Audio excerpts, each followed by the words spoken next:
Hello दोस्तों, स्वागत है आपका हमारे यूट्यूब चैनल भावा ऑनलाइन स्टडी में। आज हम लोग लुसेंट जीके के बुक के जो प्राचीन भारतीय इतिहास के 1 से लेकर के 7 टॉपिक में से जो 100 महत्वपूर्ण प्रश्न हो पाए हैं, जो परीक्षा की दृष्टि से लगे हैं कि ये इम्पोर्टेंट हैं, उसको सेट के रूप में उपलब्ध कराया गया है। तो चलिए, इसका आप पीडीएफ के माध्यम से टेस्ट भी दे सकते हैं, जो कि भाभा ऑनलाइन स्टडी के टेलीग्राम चैनल पर दे दिया गया था। बाकी आप डायरेक्ट यहाँ से भी सेट लगा सकते हैं। तो चलिए प्रारंभ करते हैं। पहला प्रश्न है, भारत में मानव का सर्वप्रथम साक्ष्य कहाँ मिलता है? तो इसका आंसर क्या हो जाएगा? इसका आंसर हो जाएगा आपका नर्मदा घाटी। मानव संबंधी साक्ष्य जो है वो नर्मदा घाटी, जो कि आपका एमपी के हथनौरा, जो कि होशंगाबाद डिस्ट्रिक्ट में पड़ता है, वहाँ से प्राप्त हुआ है। और अगर आपसे पूछा जाए कि किसी भी जीव संबंधित या जीवों का प्रमाण कहाँ मिला है, तो उसमें आप शिवालिक पहाड़ियाँ मार सकते हैं, लेकिन मानव संबंधी पूछा जाए तो उसमें नर्मदा घाटी। ठीक है। नेक्स्ट है, उस स्थान का नाम बताएं जहाँ से प्राचीनतम अस्थायी जीवन के प्रमाण मिले हैं। तो इसमें क्या बोलता है, देखिए, प्राचीनतम अस्थायी जीवन। अस्थायी जीवन तभी होगा जब वहाँ पर लोग बसेंगे, या वहाँ पर बसने के लिए, उसको जीवन यापन के लिए उस तरह का साधन चाहिए। तो आपने पढ़ा होगा कि मेहरगढ़ से कृषि संबंधी साक्ष्य मिले हैं। तो कृषि अस्थायित्व का एक निशानी है। ठीक है, तो इसका आंसर क्या हो जाएगा? मेहरगढ़, जो कहाँ है, जो कि है आपका बलूचिस्तान में। ठीक है, तो चलिए नेक्स्ट है, भारतीय पुरातत्व का जनक। भारतीय पुरातत्व का जनक किसे कहा जाता है? तो इसका आंसर हो जाएगा ऑप्शन सी, अलेक्जेंडर कनिंघम को। तो अलेक्जेंडर कनिंघम को भारतीय पुरातत्व का जनक कहा जाता है, जो कि एक अंग्रेज थे और ब्रिटिश सेना के बंगाल इंजीनियर ग्रुप में वह एक इंजीनियर के पद पर कार्यरत थे। तो इन्हीं को इसका क्रेडिट जाता है। नेक्स्ट है, एक जूते हुए खेत की खोज की गई थी। तो एक जूते हुए खेत की खोज कहाँ की गई थी? तो इसका आंसर क्या हो जाएगा? आंसर हो जाएगा इसका कालीबंगन, ऑप्शन बी में, जो कि आपका राजस्थान, वर्तमान के राजस्थान में हनुमानगढ़ जिला जो है वहीं पर स्थित है। कालीबंगन से संबंधित एक चीज़ और है, यह आपका, इसमें हमेशा पूछा जाता है नदी के, चूँकि यह जो पूरी की पूरी जो आपका सभ्यता है, यह किसी न किसी नदी के किनारे पाई गई है। तो इसमें से नदी संबंधित प्रश्न को जरूर आप ध्यान में रखेंगे। तो कालीबंगन जो है घग्गर नदी के किनारे और राजस्थान के हनुमानगढ़ डिस्ट्रिक्ट में पड़ता है। ठीक है। नेक्स्ट है, मिलान करना है। मिलान में से एक तरफ स्थल दिए हुए हैं, बाकी उसके नदी तट दिए गए हैं, उस नदी के किनारे जो कि सभ्यता विकसित हुई है। तो इसमें से आपका हड़प्पा, हड़प्पा हो जाएगा आपका रावी। कालीबंगन पिछले प्रश्न में था, यह हो जाएगा घग्गर। लोथल आपका भोगवा, और रोपड़ आपका सतलज, जो कि पंजाब में स्थित है। लोथल गुजरात में है, कालीबंगा राजस्थान में है, हड़प्पा ये आपका हो जाएगा पाकिस्तान के मोंटगोमरी जिला में है। तो इस प्रकार से आपका विकल्प हो जाएगा 3, 2, 1, 4, जो कि ए नंबर में दिया गया है। नेक्स्ट है, सिंधु सभ्यता का कौन सा स्थान भारत में स्थित है? तो इनमें से बताना है कि निम्न में जो आपके सामने विकल्प दिए गए हैं, इसमें से कौन सा स्थान जो है भारत में स्थित है। तो हड़प्पा देखिए, और यह मोहनजोदड़ो, दोनों पाकिस्तान में है। एक सिंध प्रांत, एक वहाँ के मोंटगोमरी जिला में है।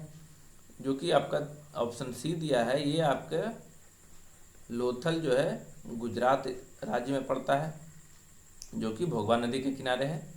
तो इसका विकल्प हो जाएगा ऑप्शन सी। नेक्स्ट है, भारत का सबसे बड़ा हड़प्पन पुरास्थल। यहाँ पर देखिए पूछा जा रहा है सबसे बड़ा मतलब बृहद। बृहद जो है हड़प्पा का जो पुरास्थल है कौन सा है?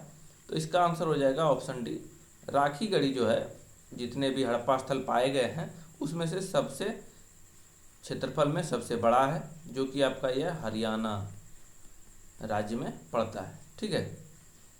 नेक्स्ट है, सिंधु घाटी के लोग पूजा करते थे। तो सिंधु घाटी के लोग जो है किसकी पूजा करते थे? इसका आंसर हो जाएगा ऑप्शन ए, पशुपति, जो कि शिव का ही एक रूप माना जाता है, तो पशुपति की पूजा करते थे।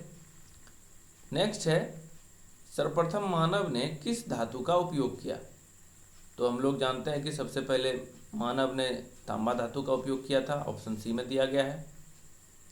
नेक्स्ट है, कौन सा हड़प्पीय नगर 3 भागों में विभक्त है?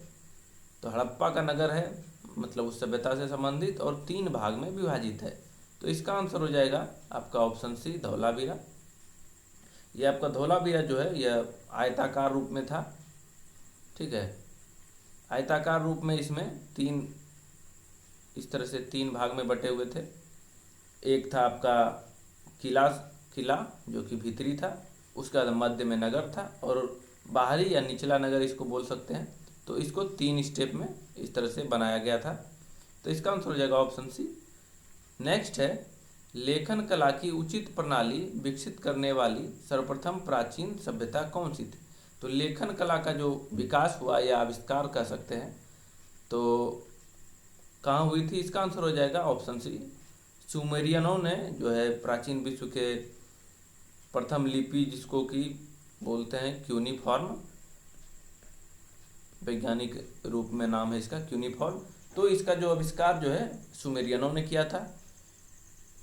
नेक्स्ट है, आर्य शब्द इंगित करता है। देखिए यह प्रश्न बहुत इंपॉर्टेंट है, इसको कई बार पूछा गया। आर्य शब्द इंगित करता है, तो किसको इंगित करता है? यह एक संस्कृत का शब्द है जिसका अर्थ होता है श्रेष्ठ या कुलीन भी बोलते हैं इसको, ठीक है। तो इसका आंसर हो जाएगा ऑप्शन डी। नेक्स्ट है, सबसे पुराना वेद कौन सा है?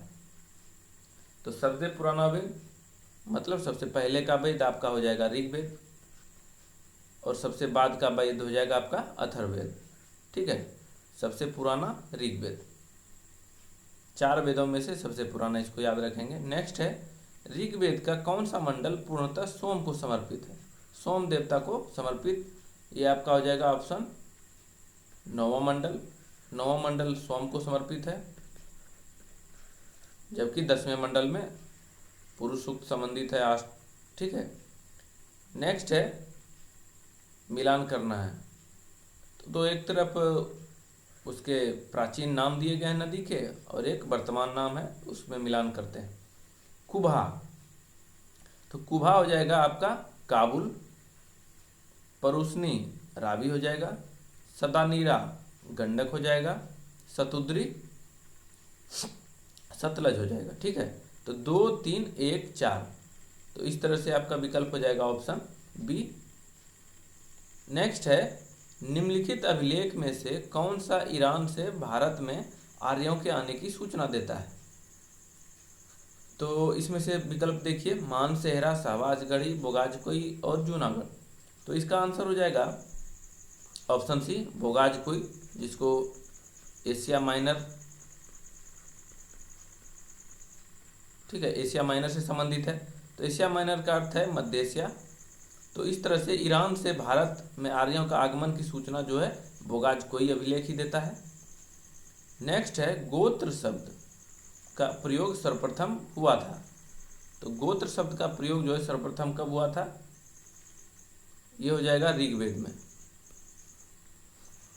कहाँ हुआ था? मतलब ऋग्वेद में हुआ था, ठीक है। और गोत्र नामक संस्था का जो प्रादुर्भाव है वह उत्तर वैदिक काल में हुआ था, ठीक है। गोत्र नामक संस्था बोले तो उत्तर वैदिक काल, लेकिन गोत्र शब्द बोले तो ऋग्वेद। नेक्स्ट है, प्रसिद्ध 10 राजाओं का युद्ध किस नदी के तट पर लड़ा गया? 10 राजाओं का युद्ध जिसमें सुदास और 10 जनों के बीच लड़ा गया था, जिसमें सुदास विजयी हुआ था। तो यह जो है परुस्नी, जिसको कि वर्तमान नाम रावी है, उस नदी के किनारे हुआ था। नेक्स्ट है, सर्वाधिक ऋग्वैदिक सूक्त समर्पित है।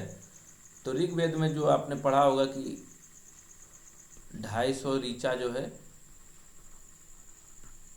ये आपका इंद्र को समर्पित है, और 200 पढ़े होंगे आपने जो कि अग्नि को समर्पित है, ठीक है। तो इसमें से सर्वाधिक किसके लिए हो गया? इंद्र के लिए, ऑप्शन बी हो जाएगा इसका आंसर। नेक्स्ट है, गायत्री मंत्र किस पुस्तक में मिलता है?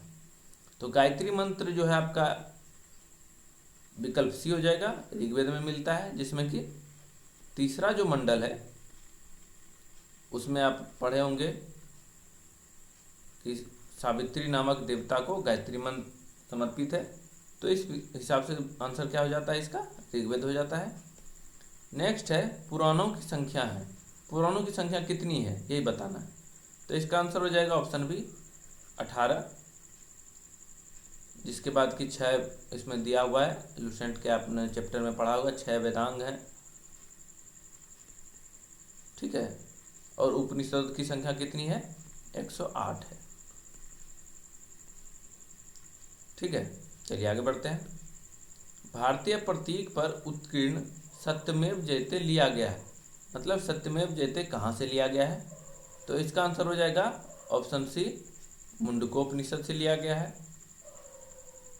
सत्यमेव जयते का अर्थ देख लीजिए होता है क्या कि हमेशा सत्य की जीत होती है, तो जो कि आपके मुंडकोपनिषद से लिया गया है। नेक्स्ट है ऋग्वेद की मूल लिपि है थी, ऋग्वेद की जो मौलिक लिपि थी वो आपका ब्राह्मी लिपि थी, ऑप्शन डी में दिया हुआ है।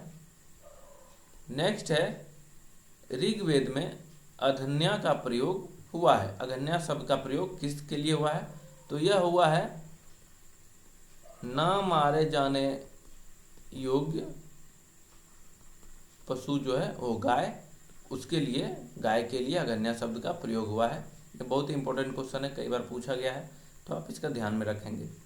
नेक्स्ट है गौतम बुद्ध का जन्म कब हुआ था। गौतम बुद्ध का जन्म हुआ था 563 ईस्वी पूर्व में, 563 बीसी में गौतम बुद्ध का जन्म हुआ था, जो कि लुम्बिनी जो कि अभी वर्तमान में नेपाल में पड़ता है, तो वहीं उनका जन्म हुआ था। नेक्स्ट है महात्मा बुद्ध का महापरिनिर्वाण किसके गणतंत्र में हुआ था। तो आपने पढ़ा होगा कि मल्लों की राजधानी कुशावती या कुशीनगर, तो कुशीनगर में उनकी मृत्यु हुई थी, जो कि मल्लों का राजधानी था। तो वहीं छुंद द्वारा अर्पित जो भोजन प्रस्तुत किया गया था और उसको खा करके महात्मा बुद्ध का महापरिनिर्वाण हुआ था। तो इसका आंसर हो जाएगा ऑप्शन ए। हर एक प्रश्न में कुछ ना कुछ लॉजिक रखिए जिससे कि आपको सभी याद रहेंगे। बुद्ध ने अपना पहला उपदेश कहाँ दिया था, बहुत ही कॉमन सा आंसर है, तो इसका हो जाएगा ऑप्शन बी सारनाथ, जिसका पुराना नाम की ऋषिपत्तनम है, ठीक है। सारनाथ में पहला उपदेश दिया, जिसको कि बौद्ध ग्रंथों में धर्म चक्र प्रवर्तन कहा गया। नेक्स्ट है सप्तपर्णी गुफा स्थित है, तो यह गुफा बताना है कहाँ स्थित है। तो इसका आंसर हो जाएगा ऑप्शन सी राजगिरी में स्थित है। तो आप इसमें देखिए क्या है कि पहला जो बौद्ध संगीति हुआ था वो राजगिरी में हुआ था, और इसी गुफा सप्तपर्णी गुफा में पहला बौद्ध संगीति आयोजित किया गया था, ठीक है। तो इस लॉजिक से याद रखिए कि राजगिरी में सप्तपर्णी गुफा है जहाँ की पहला बौद्ध संगीति आयोजित हुआ था। नेक्स्ट है किस शासक के काल में द्वितीय बौद्ध संगीति का आयोजन हुआ था। तो द्वितीय बौद्ध संगीति देखिए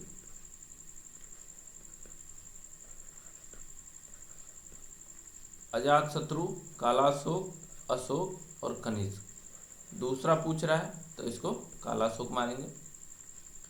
नेक्स्ट है मिलान करना है, ये बुद्ध से संबंधित हैं और उससे संबंधित स्थल दिया हुआ है, ठीक है। तो बुद्ध का जन्म कहाँ हुआ था, जन्म हुआ था लुम्बिनी में। ज्ञान की प्राप्ति हुई थी बोध गया में। प्रथम प्रवचन या उपदेश दिया था सारनाथ में, और निधन हुआ था कुशीनगर में। तो 3, 4, 1, 2 ऑप्शन बी हो जाएगा। प्रश्न है निम्नलिखित नगरों में से किस एक नगर का संबंध महावीर से नहीं है। तो महावीर से किस नगर का संबंध नहीं है यही बताना है। तो देखिए इसमें वैशाली, चंपा, पावापुरी और लुम्बिनी। तो इसमें लुम्बिनी आप जैसे ही आपने विकल्प पढ़ा होगा आपको ध्यान में आ गया होगा कि लुम्बिनी में जो है गौतम बुद्ध का जन्म हुआ था, वहाँ से महावीर का संबंध नहीं है, ऑप्शन बी इसका आंसर हो जाएगा। नेक्स्ट है निम्न में से कौन सा जैन धर्म का त्रिरत्न माना जाता है? देखिए यहाँ पर ध्यान दीजिए, जैन धर्म कहा गया है। तो विकल्प 1 में देखिए बुद्ध धम्म संघ, यह जो है बौद्ध धर्म का त्रिरत्न है। लेकिन पूछा जा रहा है जैन धर्म, तो इसका आंसर हो जाएगा सम्यक ज्ञान, सम्यक ध्यान और सम्यक आचरण। ऑप्शन बी हो जाएगा इसका। नेक्स्ट है कल्पसूत्र के लेखक। कल्पसूत्र के लेखक कौन है? तो इसका आंसर हो जाएगा भद्रबाहु। कल्पसूत्र की रचना भद्रबाहु द्वारा की गई है। नेक्स्ट है निम्नलिखित में से कौन सा असत्य है? इसमें से देखेंगे विकल्प, कैवल्य द्वारा सुख दुख पर विजय प्राप्त करने के कारण महावीर जीन कहलाए तथा उनके अनुयायी जैन कहलाए। बिल्कुल सही है। महावीर ने जैन धर्म के 5वें महाव्रत ब्रह्मचर्य को जोड़ा था, ये भी सही है। ठीक है, 5वां जो टोटल 5 महाव्रत थे जिसमें कि 5वां ब्रह्मचर्य को ये आपका महावीर ने जोड़ा था। फिर है आपका जैन धर्म में पूर्व जन्म को स्वीकार नहीं किया गया था। और है जैन अनुयायियों के संघ में स्त्री पुरुष दोनों को स्थान मिला था। तो जैन में दोनों को स्थान मिला था क्योंकि आपने पढ़ा होगा श्वेतांबर जो था, श्वेतांबर में जाकर के जो श्वेत वस्त्र धारण करते थे वो स्त्री का प्रवेश उसमें जरूरी था, मतलब उसमें स्त्री प्रवेश कर सकते थे। लेकिन अब विकल्प सी में देखिए, जैन धर्म में पूर्व जन्म को स्वीकार नहीं किया गया, पूर्व जन्म को इसमें स्वीकार किया गया है। ठीक है, ईश्वर को नहीं माना गया है लेकिन पूर्व जन्म को स्वीकार किया गया है। नेक्स्ट है निम्नलिखित में से किस संस्कृति को मेलुहा नाम से जाना जाता है? तो मेलुहा नाम से जाना जाता है सिंधु सभ्यता को, जो कि मेसोपोटामिया की जो इतिहास मिला है उसमें से मेलुहा शब्द का प्रयोग किया गया है, जिसका संबंध की सिंधु सभ्यता से माना जाता है। नेक्स्ट है निम्नलिखित में से किसका अंग्रेजी में अनुवाद सर विलियम जोन्स ने किया था? तो सर विलियम जोन्स ने अंग्रेजी में अनुवाद किया था अभिज्ञान शाकुंतलम का, और भगवत गीता का किया था आपका विलियम विल्किंस ने। ठीक है, तो यहाँ पर कन्फ्यूजन हो सकता है, तो विलियम विल्किंस हो जाएगा भगवत गीता और विलियम जोन्स हो जाएगा अभिज्ञान शाकुंतलम। नेक्स्ट है दक्षिण भारत में प्रसिद्ध जैन केंद्र कहाँ स्थित है? तो जैन केंद्र पूछ रहा है रामेश्वरम, कांची, मदुरै, श्रवणबेलगोला। इसमें से जो है आपका डी विकल्प जो है श्रवणबेलगोला, जो कि कर्नाटक में स्थित है। गोमतेश्वर की मूर्ति का संबंध इसी स्थान से है, तो यह जैन धर्म के एक महत्वपूर्ण केंद्रों में से शामिल है। नेक्स्ट है उत्तर वैदिक काल में द्विज किस संदर्भ में प्रयुक्त होता था? तो द्विज जो शब्द है, द्विज का प्रयोग जो है उच्च वर्ण से किया जाता है। ठीक है, वर्णों से किया जाता है द्विज, उच्च वर्ण निम्न वर्ण उस टाइप से है। तो यहाँ पर द्विज जो है उच्च वर्णों के लिए किया गया है। नेक्स्ट है वैदिक काल के राजनीतिक ढांचे को बढ़ते क्रम में व्यवस्थित करें। तो वैदिक काल में जो आपका साम्राज्य था या राज्य था उसको किस हिसाब से बांटा गया था, छोटे से लेकर बढ़ाकर बढ़ते क्रम में उसको व्यवस्थित करते हैं। तो इसका आंसर हो जाएगा, देखिए कुल सबसे छोटा था और राष्ट्र सबसे बड़ा था, और दूसरा में ग्राम पड़ता है, फिर 20 मतलब ग्राम, विस्पति और जन और राष्ट्र। कुल ग्राम 20 जन राष्ट्र, इस तरह से याद रखिए, वन लाइनर, कुल ग्राम 20 जन राष्ट्र। नेक्स्ट है हड़प्पा पुरास्थल निम्नलिखित में से किस स्थान पर है? गुजरात भारत, पंजाब भारत, पंजाब पाकिस्तान, ये सही है। नेक्स्ट है निम्नलिखित में से कौन सा पुरास्थल प्राग ऐतिहासिक शैल चित्रकला के लिए जाना जाता है? तो प्राग ऐतिहासिक पूछ रहा है, तो ये आपका हो जाएगा जिसमें कि सिर्फ चित्रित चीज ही थी, उस समय की लिपि नहीं पाई गई है, तो यह हो जाएगा आपका भीमबेटका। नेक्स्ट है प्राग ऐतिहासिक काल को 3 भागों में बांटा गया है। इतिहास को पहले 3 भागों में बांटा गया है, प्राग इतिहास, आद्य इतिहास और इतिहास। ठीक है, तो उसमें फिर प्राग इतिहास को 3 भागों में बांटा गया है, पुरा पाषाण काल, मध्य पाषाण काल और नव पाषाण काल। ठीक है, तो इसमें महापाषाण काल को ये इसका भाग नहीं है, इसका आंसर हो जाएगा ऑप्शन डी। नेक्स्ट है, रेशम बनाने की तकनीक का आविष्कार सबसे पहले कहाँ हुआ था? तो रेशम बनाने की तकनीक का आविष्कार सबसे पहले चीन में हुआ था। नेक्स्ट है, दीर्घ निकाय क्या है? तो दीर्घ निकाय आपका एक बौद्ध ग्रंथ है, ऑप्शन बी में दिया हुआ है।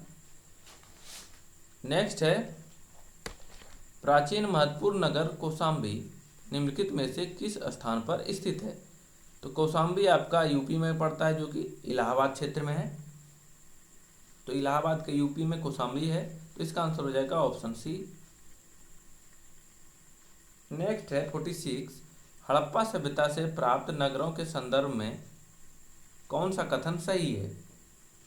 तो हड़प्पा सभ्यता से जो प्राप्त नगर हुए हैं उसके संदर्भ में कथन दिए हुए देखते हैं। कालीबंगा और लोथल से अग्निकुंड मिले हैं, बिल्कुल सही है। हड़प्पा, मोहनजोदड़ो और लोथल से बड़े बड़े भंडारगृह मिले हैं, तो यह भी सही है। तो इस प्रकार से आपका विकल्प सी हो जाएगा, ए और बी दोनों सही है। नेक्स्ट है, पैमानों की खोज ने यह सिद्ध कर दिया है कि सिंधु घाटी के लोग माप और तौल से परिचित थे। यह खोज कहाँ पर हुई? तो यह जो पैमानों के ने सिद्ध कर दिया कि मतलब उस समय माप और तौल का जो प्रथा था वो प्रचलित था, तो इस हिसाब से इसका विकल्प हो जाएगा ऑप्शन डी, लोथल से प्राप्त हुआ है। नेक्स्ट है, हड़प्पा कालीन समाज किन वर्गों में विभक्त था? तो हड़प्पा कालीन जो समाज थे वह किस वर्गों में विभक्त था उसके बारे में दिया है। तो उसमें से देखिए, विद्वान थे, योद्धा थे, व्यापारी थे और श्रमिक थे। ठीक है, तो इस चार प्रकार के जो समाज हैं उसको चार भाग में बांटा गया है, यही है विद्वान, योद्धा, व्यापारी और श्रमिक। नेक्स्ट है, सिंध का नखलिस्तान या बाग हड़प्पा सभ्यता के किस पुरास्थल को कहा गया है? तो इसका आंसर हो जाएगा ऑप्शन बी, मोहनजोदड़ो को कहा गया है। नेक्स्ट है, सैंधव स्थलों के उत्खनन से प्राप्त मुहरों पर निम्नलिखित में से किस पशु का सर्वाधिक उत्कीर्णन है? सर्वाधिक अंकन जो है किस पशु का मिलता है? वह है आपका बैल। बैल का जो है सैंधव स्थल जितने भी प्राप्त हुए हैं उसमें से सर्वाधिक जो है बैल का ही उत्कीर्णन उसके मुहरों पर है।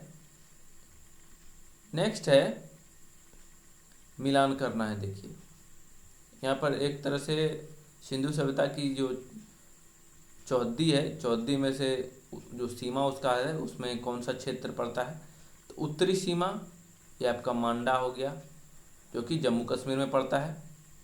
फिर दक्षिणी सीमा ये आपका दायमाबाद हो जाएगा, जो कि महाराष्ट्र में पड़ता है। पूर्वी सीमा आपका हो जाएगा क्या? आलमगीरपुर, जो कि यूपी में पड़ता है। पश्चिमी सीमा हो जाएगा आपका सुतकंगेडोर, जो कि बलूचिस्तान में पड़ता है। तो 3, 1, 4, 2 विकल्प सी हो जाएगा। नेक्स्ट है, सिंधु सभ्यता निम्नलिखित में से किस युग में पड़ता है? तो सिंधु सभ्यता को जो है आद्य ऐतिहासिक, ऑप्शन डी है, आद्य ऐतिहासिक में वैदिक सभ्यता या सिंधु सभ्यता दोनों को आद्य ऐतिहासिक काल में रखा गया है। उसमें से क्या है कि देखिए प्राग ऐतिहासिक काल का जो विभाजन है वह इस आधार पर किया गया है कि सिर्फ चित्रित चीज मिले हैं, इसमें लिपि नहीं मिली है। आद्य ऐतिहासिक में लिपि मिली है लेकिन पढ़ी नहीं जा सकी है, और ऐतिहासिक में उसको पढ़ लिया गया है, उससे संबंधित साक्ष्य भी प्राप्त हो गए। तो इसमें सिंधु सभ्यता और वैदिक सभ्यता दोनों इसी में शामिल हो जाएगा। नेक्स्ट है, सिंधु घाटी के लोग विश्वास करते थे। तो सिंधु घाटी के लोग जो है वह मातृशक्ति में विश्वास करते थे, ऑप्शन डी हो जाएगा। नेक्स्ट है, निम्नलिखित में से किस स्थल से युगल समाधान या युग्म समाधान या द्विशव संस्कार का प्रमाण मिलता है? तो द्विशव संस्कार का प्रमाण जो है यह आपका लोथल से मिलता है, ऑप्शन सी हो जाएगा इसका। नेक्स्ट है, चनहुदड़ो के उत्खनन का निर्देशन किया था। तो चनहुदड़ो जो सैंधव कालीन एक स्थल है उसका उत्खनन का निर्देशन किया था J.H. मैकेंजी ने, जो कि आपका विकल्प ए में दिया हुआ है। अगला है पूर्व वैदिक या ऋग वैदिक संस्कृति का काल किसे माना जाता है। तो आप जब वैदिक सभ्यता का प्रारंभ किए होंगे या आपने पढ़ा है तो वैदिक सभ्यता को दो भागों में बांटा गया है। पहला हो गया आपका ऋग वैदिक, दूसरा हो गया आपका उत्तर वैदिक। तो ऋग वैदिक को ही पूर्व वैदिक भी कहा जाता है। तो इसमें से 1000 से 500 सॉरी 1500 से 1000 ईस्वी पूर्व जो कि विकल्प ए में दिया हुआ है, और उत्तर वैदिक को 1000 से 600 ईस्वी पूर्व। तो इसका आंसर हो जाएगा ऋग वैदिक है तो ए हो जाएगा 1500 से 1000 ईस्वी पूर्व। नेक्स्ट है निम्नलिखित में से उत्तर वैदिक काल में लिखे गए ग्रंथों का सही क्रम कौन सा है। इसको भी वन लाइनर याद रखिए। वेद ब्राह्मण आरण्यक उपनिषद। ऑप्शन ए वेद ब्राह्मण आरण्यक उपनिषद। सबसे पहले वेद और सबसे बाद में उपनिषद का रचना किया गया था। नेक्स्ट है किस देवता के लिए ऋग्वेद में पुरंदर शब्द का प्रयोग हुआ था। बहुत इंपॉर्टेंट है। पुरंदर शब्द जो है इंद्र के लिए, या जो है इंद्र देवता के लिए पुरंदर शब्द का प्रयोग किया गया है। नेक्स्ट है ऋग्वेद के किस मंडल में शूद्र का उल्लेख पहली बार मिलता है। तो शूद्र एक आपका वर्ण है। वर्ण कौन सा वर्ण, जो कि आपका पुरुष सूक्त में वर्णित है। पुरुष सूक्त में ब्राह्मण, फिर हो गया आपका क्षत्रिय, ठीक है, उसके बाद हो गया आपका वैश्य, फिर हो गया आपका शूद्र। तो यह चारों वर्ण जो है आपका ऋग्वेद के 10वें मंडल में वर्णित है। ऑप्शन डी हो जाएगा इसका आंसर। फिर है वेदांत या उत्तर मीमांसा दर्शन के प्रतिपादक हैं। तो वेदांत भी बोलते हैं उसको, या उत्तर मीमांसा। तो उत्तर मीमांसा का हो जाएगा बादरायण, और पूर्व मीमांसा का हो जाएगा जैमिनी। पूर्व मीमांसा जैमिनी हो जाएगा। नेक्स्ट है 6ठी शताब्दी ईस्वी पूर्व में मत्स्य महाजनपद स्थित था। तो आप 16 जो महाजनपद है, 16 महाजनपदों में एक बहुत ही महत्वपूर्ण महाजनपद जो कि मत्स्य था, जिसकी राजधानी की आपका विराटनगर। तो यह आपका हो जाएगा ऑप्शन बी राजस्थान में। नेक्स्ट है धर्मशास्त्रों में भू राजस्व की दर क्या है। जो धर्मशास्त्र है उसमें से भू राजस्व की दर क्या बताई गई है। तो वह है आपका 1/6, 1/6 भाग। अगला देखेंगे किस काल में अछूत की अवधारणा स्पष्ट रूप से उदित हुई है। तो अछूत शब्द जो है शुरुआत में तो नहीं था, यह बाद में चल करके हुआ है, जो कि आपका धर्मशास्त्र का काल कहें। ऑप्शन डी, उसमें से अछूत की अवधारणा जो है स्पष्ट रूप से उदित की गई है। नेक्स्ट है आरंभिक वैदिक साहित्य में सर्वाधिक वर्णित नदी है। तो वैदिक साहित्यों में सर्वाधिक वर्णित नदी जो आपका है वह हो जाएगा आपका सिंधु। सर्वाधिक शुद्ध बोलें या पवित्र बोलें तो यह हो जाएगा सरस्वती, और गंगा का उल्लेख केवल एक बार मिलता है। तो इसका आंसर हो जाएगा ऑप्शन ए सिंधु। नेक्स्ट है अध्यात्म ज्ञान के विषय में नचिकेता और यम का संवाद किस उपनिषद में पर्याप्त होता है। तो नचिकेता और यम का संवाद जो है आपका ये कठोपनिषद में वर्णित है। ऑप्शन सी हो जाएगा। नेक्स्ट है एहोल अभिलेख के रचनाकार कौन है। तो एहोल अभिलेख जिसका संबंध की पुलकेशिन द्वितीय से है, लेकिन उसके रचनाकार रवि कीर्ति है। ऑप्शन डी हो जाएगा इसका आंसर। नेक्स्ट है चरक संहिता नामक पुस्तक किस विषय से संबंधित है। तो चरक संहिता आपका, चरक चूंकि आयुर्वेदाचार्य थे तो इसका तो आप आंसर कर लिए होंगे कि इसका आंसर हो जाएगा चिकित्सा। चरक संहिता का जो विषय था चिकित्सा। नेक्स्ट है निम्नलिखित में से कौन भारतीय दर्शन की आरंभिक विचारधारा है। तो भारतीय दर्शन जो है उसमें से प्रथम था सांख्य, जो कि कपिल मुनि द्वारा। रचित है। तो सांख्य दर्शन कपिल से संबंधित है। ठीक है, तो इसमें से और भी देख लीजिए, वैशेषिक का उलूक या कनाद बोलेंगे। योग दर्शन तो पतंजलि हो गए। ठीक है, फिर मीमांसा, मीमांसा को दो भाग में बांटा गया है। पूर्व मीमांसा जैमिनी हो जाएगा और उत्तर मीमांसा हो जाएगा बादरायण। नेक्स्ट है, निम्नलिखित में से किसका संकलन ऋग्वेद पर आधारित है? तो ऋग्वेद पर जो आधारित वेद है या संकलन है वो हो जाएगा आपका सामवेद, ऑप्शन बी हो जाएगा। नेक्स्ट है, ऋग्वेद के किस 6 मंडलों को वंश मंडल, गोत्र मंडल कहा जाता है? तो वंश मंडल या गोत्र मंडल कहा जाता है, ये आपका दूसरा मंडल से लेकर के 7वां मंडल तक को वंश या गोत्र मंडल कहा जाता है, ऑप्शन ए। नेक्स्ट है, संस्कृत भाषा में जारी प्रथम अभिलेख है। तो कौन सा अभिलेख है जो कि प्रथम अभिलेख है लेकिन वह संस्कृत भाषा में जारी किया गया? इसका हो जाएगा ऑप्शन सी, जूनागढ़ अभिलेख। नेक्स्ट है, व्रीहि। व्रीहि शब्द का प्रयोग किसके लिए हुआ है? तो व्रीहि शब्द का प्रयोग जो है आपका चावल के लिए हुआ है, जबकि जौ के लिए यव कहा गया है। नेक्स्ट है, प्राचीनतम पुराण है। तो प्राचीनतम पुराण कौन सा है? आपने पढ़ा होगा सबसे प्राचीन व प्रमाणिक पुराण जो है मत्स्य पुराण है, ऑप्शन ए में दिया हुआ है। नेक्स्ट है, संस्कारों की कुल संख्या कितनी है? जो वैदिक काल में जो संस्कारों का जो बताया गया है उसमें से बताया गया है कि मनुष्यों के कितने संस्कार होते हैं। यह है आपका 16 प्रकार के जो है संस्कार होते हैं। नेक्स्ट है, 3 ऋण में शामिल नहीं है। मनुष्यों पर जो वैदिक सभ्यता में या वैदिक ग्रंथों में जो ऋण दिखाया गया है उसमें से कौन सा ऋण जो है शामिल नहीं है? 3 में से देव ऋण, पितृ ऋण और ऋषि ऋण, यह तीनों ऋण शामिल हैं, जबकि मातृ ऋण शामिल नहीं है। नेक्स्ट है, सिक्कों का अध्ययन को क्या कहा जाता है?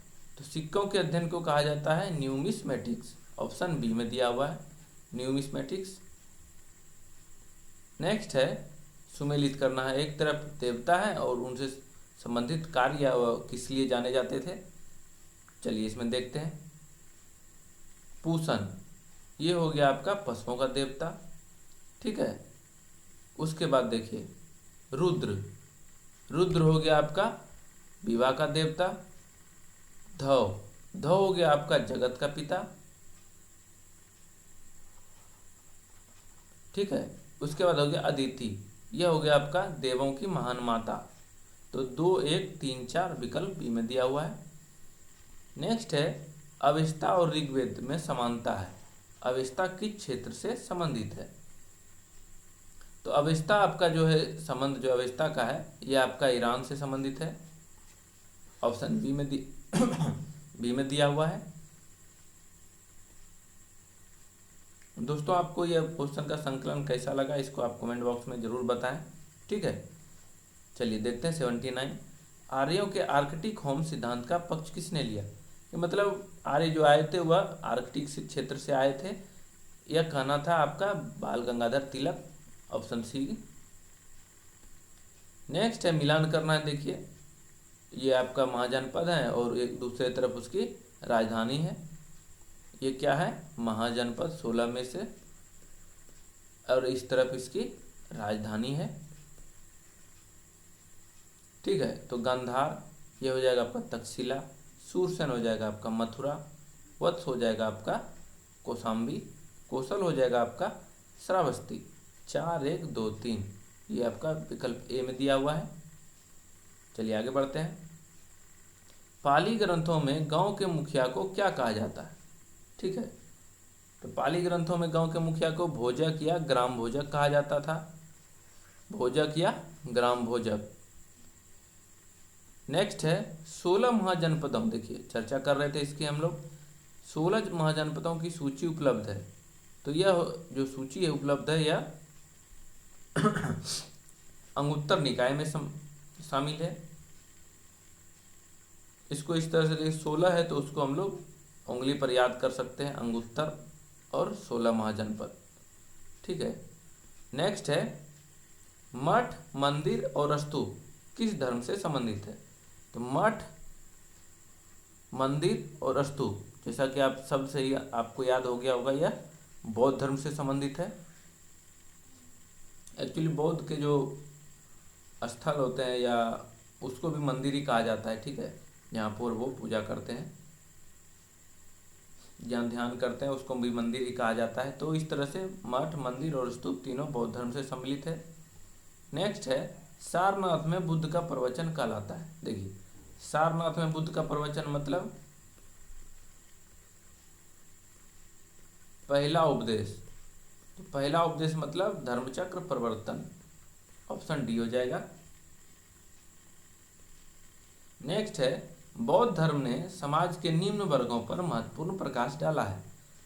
तो किस वर्ग पर? तो देखिए उसमें क्या हुआ था कि जब बाकी धर्मों से लोग उसमें ज़्यादा जो भ्रष्टाचार या फिर उसमें खामियां आ गई, उसके कारण से लोग नए धर्म में आए, तो उसमें से जो है सबसे पहले या सर्वाधिक प्रभाव जो है वह महिला, स्त्री और शूद्र, इसकी स्थिति आपने पढ़ा होगा कि वैदिक सभ्यता में स्त्री और शूद्र की स्थिति बहुत ही खराब हो गई थी। तो उस पर जो है विशेष प्रभाव जो है बौद्ध धर्म का पड़ा था। नेक्स्ट है गौतम बुद्ध द्वारा भिक्षुणी संघ की स्थापना कहाँ की गई? तो भिक्षुणी संघ की जो स्थापना की गई थी वह वैशाली में की गई थी, ठीक है। नेक्स्ट है जियो और जीने दो।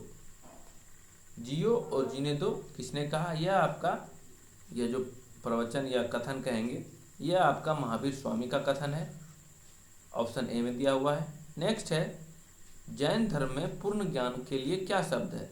तो पूर्ण ज्ञान के लिए जब जैन धर्मावलंबी या उसके तीर्थंकर जो हुए, उसमें से जो जिन्होंने पूर्ण ज्ञान की प्राप्ति की, उनको उनके लिए कैवल्य शब्द का प्रयोग किया गया, ठीक है, कैवल्य अर्थात पूर्ण ज्ञान की प्राप्ति। नेक्स्ट है बौद्ध धर्म में ग्रहण करने वाली, बौद्ध धर्म ग्रहण करने वाली पहली महिला कौन थी? तो बुद्ध की जो मौसी थी, मतलब सौतेली माँ कहेंगे, तो सौतेली माँ जो थी प्रजापति गौतमी, वह उसकी पहली महिला अनुयायी बनी थी। नेक्स्ट है कनिष्क के शासनकाल में चतुर्थ बौद्ध संगति सभा किस नगर में आयोजित किया गया था? तो इसमें देखिए राजगिरी, वैशाली, पाटलिपुत्र, कुंडलवन, कश्मीर। तो यह जो है आपका चौथा जो है यह कुंडलवन, कश्मीर और कनिष्क के शासनकाल में आयोजित किया गया था, और यह एकमात्र ऐसा आयोजन है जो कि बिहार से बाहर हुआ है, बाकी सब जो भी थे वो बिहार में है। नेक्स्ट है भगवान महावीर का प्रथम शिष्य कौन था? देखिए भगवान महावीर जो थे उसके प्रथम शिष्य, उनकी पुत्री जो थी, एकमात्र पुत्री अनुज्जा प्रियदर्शिनी, अनुज्जा प्रियदर्शिनी। तो उसके जो पति थे जामिल या जमाली, तो जामिल जो है उसके प्रथम शिष्य बने थे। नेक्स्ट है स्यादवाद सिद्धांत है, मतलब यह किससे संबंधित है? तो स्यादवाद का संबंध जो है, स्यादवाद बोलेंगे या अनेकांतवाद भी बोलते हैं, अनेकांतवाद का संबंध जो है आपका जैन धर्म से संबंधित है। नेक्स्ट है जैन साहित्य का संकलन किस भाषा व लिपि में किया गया था? तो जैन का भाषा जो या लिपि था वह आपका भाषा लिपि प्राकृत थी और लिपि जो है अर्धमगधी थी, ठीक है। मगधी जो है यह आपका बौद्ध धर्म के लिए किया गया है, लेकिन अर्धमगधी जब कहे या प्राकृत तो यह आपका ऑप्शन बी जो कि जैन साहित्य से संबंधित है। नेक्स्ट है बौद्ध शिक्षा का केंद्र था। तो बौद्ध शिक्षा का सबसे प्रमुख केंद्र तो आप जानते ही हैं, नालंदा, विक्रमशिला, जो कि भागलपुर बिहार में स्थित है। तो यह हो जाएगा आपका ऑप्शन सी। नेक्स्ट है गौतम बुद्ध का गुरु कौन था? तो आपने पढ़ा होगा गौतम बुद्ध के दो गुरु थे, पहला आपका हो जाएगा अलार कलाम और दूसरा कौन था? दूसरा था आपका रुद्र रुद्रकामपुत्र। रुद्रकामपुत्र जो है वह दूसरे गुरु थे, पहले गुरु अलार कलाम थे, जिससे उन्होंने सांख्य दर्शन की शिक्षा ली थी, आपने पढ़ा होगा। नेक्स्ट है महान धार्मिक घटना महामस्तकाभिषेक निम्नलिखित में से किससे संबंधित है और किसके लिए की जाती है? तो महामस्तकाभिषेक का संबंध ये आपका दक्षिण क्षेत्र से है, जो कि बाहुबली के लिए इसका जो है महामस्तकाभिषेक का जो है संबंध बाहुबली से है। नेक्स्ट है बौद्ध धर्म का मूलाधार क्या है? तो बौद्ध धर्म का जो बेसिक है स्ट्रक्चर वो आपका 4 आर्य सत्य पर टिका हुआ है, ठीक है। तो उस 4 आर्य सत्यों को मानने के लिए आपका अष्टांगिक मार्ग की रचना की गई है, या उसके बारे में बुद्ध ने बताया है। तो यह 4 आर्य सत्य जो है बौद्ध धर्म का मूल आधार है। और त्रिरत्न तो आप जानते ही हैं, बुद्ध धम्म संघ। प्रश्न है भारत से दक्षिण की ओर के देशों में बौद्ध धर्म का कौन सा संप्रदाय प्रचलित हुआ? तो दक्षिण के जितने भी देश हैं, ठीक है, इसको 2 भागों में बांटते हैं। तो दक्षिण के भारत के जो दक्षिण में देश हैं, जैसे इंडोनेशिया, आपका नीचे के क्षेत्रों में हो गया श्रीलंका, इस सब क्षेत्रों में आपका हीनयान हो जाएगा, ठीक है। उसके बाद आपका ये आपका हो गया दक्षिण, साउथ। और उसके बाद नॉर्थ, जो कि आप जानते हैं कि कुंडलवन कश्मीर में जो आपका कनिष्क था, उसने चौथी बौद्ध संगीति का आयोजन किया था, तो उत्तर में हो गया। तो उसी तरह मतलब तिब्बत, चीन सब के क्षेत्र में आपका महायान शाखा का जो है संप्रदाय का ज़्यादा प्रचलन है, ठीक है। तो दक्षिण में हीनयान और उत्तर में महायान। नेक्स्ट है योगाचार व विज्ञानवाद के प्रतिपादक कौन थे? इसका आंसर क्या होगा? इसका आंसर हो जाएगा ऑप्शन बी, मैत्रेयनाथ। योगाचार या विज्ञानवाद के प्रतिपादक थे मैत्रेयनाथ। चलिए आज का अंतिम प्रश्न देख लेते हैं। बुद्ध में वैराग्य भागना, जब वो जंगल में या वन में टहल रहे थे उस समय, मतलब जब